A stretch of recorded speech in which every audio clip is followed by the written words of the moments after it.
नमस्कार। कभी सोचा है कि ये जो शब्द है इतिहास, इसका असली मतलब क्या है? ये सिर्फ पुरानी कहानियों का जिक्र नहीं है, इससे कहीं ज्यादा गहरा है। तो चलिए आज इसी शब्द की जड़ों तक चलते हैं और देखते हैं कि ये हमें अपने अतीत के बारे में क्या सिखाता है। तो सवाल यही है, इतिहास ये सिर्फ एक शब्द नहीं बल्कि अपने आप में एक पूरी पहेली है। और इस पहेली को सुलझाने के लिए ना हमें इसके टुकड़ों को अलग अलग करके देखना होगा। इसके अक्षरों में ही एक गहरा मतलब छिपा है जो इतिहास की पूरी कहानी बयां कर देता है।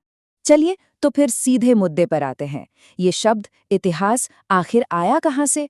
और सबसे जरूरी बात, ये हमें हमारे अतीत के बारे में बताता क्या है? देखिए, ये शब्द असल में संस्कृत के 3 हिस्सों को जोड़कर बना है। इति, ह और आस। इन तीनों हिस्सों का अपना अपना मतलब है और जब ये साथ मिलते हैं तो एक बहुत बड़ा और गहरा आइडिया सामने आता है। तो जब हम इन तीनों टुकड़ों को एक साथ रखते हैं तो मतलब निकलता है ऐसा निश्चित रूप से हुआ था। सोचिए, इतिहास सिर्फ कहानियों के बारे में नहीं है, ये है निश्चितता के बारे में, उन घटनाओं को कंफर्म करने के बारे में जिन्होंने हमारी आज की दुनिया को ये शक्ल दी है। अच्छा, अब जब हम इसका बेसिक मतलब समझ गए हैं तो उस शख्स की बात करते हैं जिसने इस पूरे सब्जेक्ट को एक शक्ल दी। मिलिए हेरोडोटस से, जिन्हें फादर ऑफ हिस्ट्री यानी इतिहास का जनक भी कहा जाता है। तो हेरोडोटस ये 484 ईसा पूर्व से 425 ईसा पूर्व के दौरान ग्रीस के हेलिकार्नेसोस में रहते थे और उनका सबसे मशहूर काम है द हिस्ट्रीज। इसी किताब ने उस इतिहास की नींव रखी जिसे हम आज जानते हैं और पढ़ते हैं। और यहीं से एक बहुत बड़ा बदलाव आया। देखिए, हेरोडोटस ने हिस्ट्री या इतिहास का मतलब ही बदल दिया। उनके लिए ये सिर्फ कहानियां सुनाना नहीं था, बिल्कुल नहीं। ये तो एक तरह की जासूसी थी, जांच करना, सवाल उठाना, सबूत ढूंढना। असल में उन्होंने ही इतिहास को एक प्रॉपर सब्जेक्ट, एक डिसिप्लिन बनाया।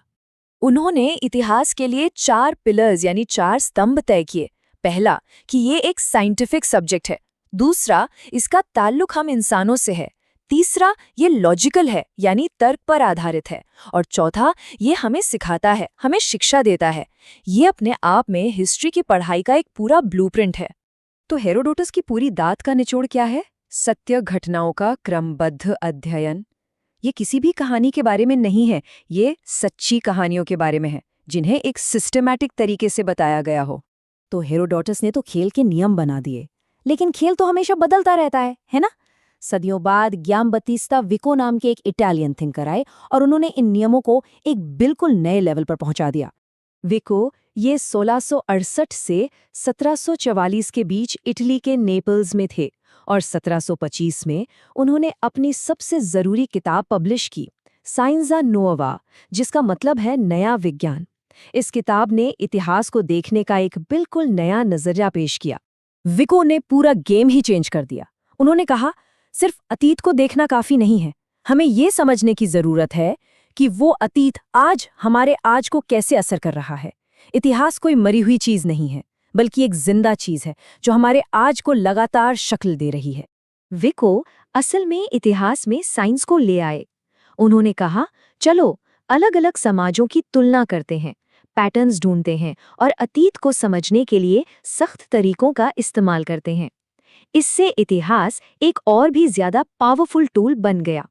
लेकिन विको ने सिर्फ ये नहीं बताया कि क्या करना है, उन्होंने ये भी बताया कि क्या नहीं करना है। और उनकी ये चेतावनियां आज भी हर हिस्टोरियन के लिए बहुत जरूरी हैं।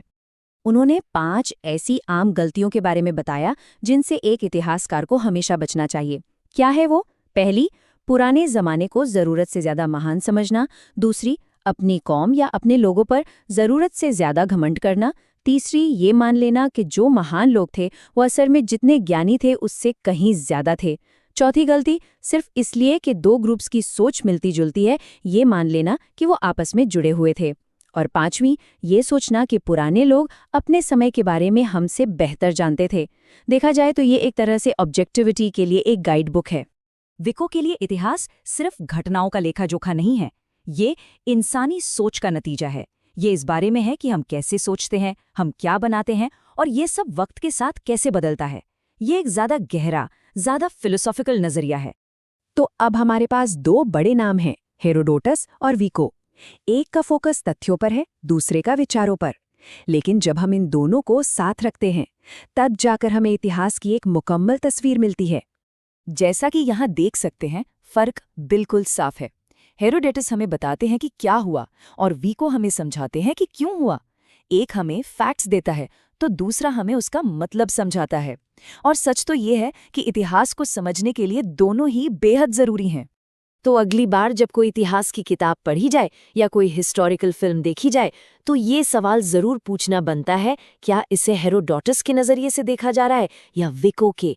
क्या सिर्फ फैक्ट्स पर ध्यान है या उसके पीछे के गहरे मतलब को खोजने की कोशिश हो रही है? देखिए, इसका कोई सही या गलत जवाब नहीं है, लेकिन यही सवाल पूछना इतिहास को जिंदा कर देता है।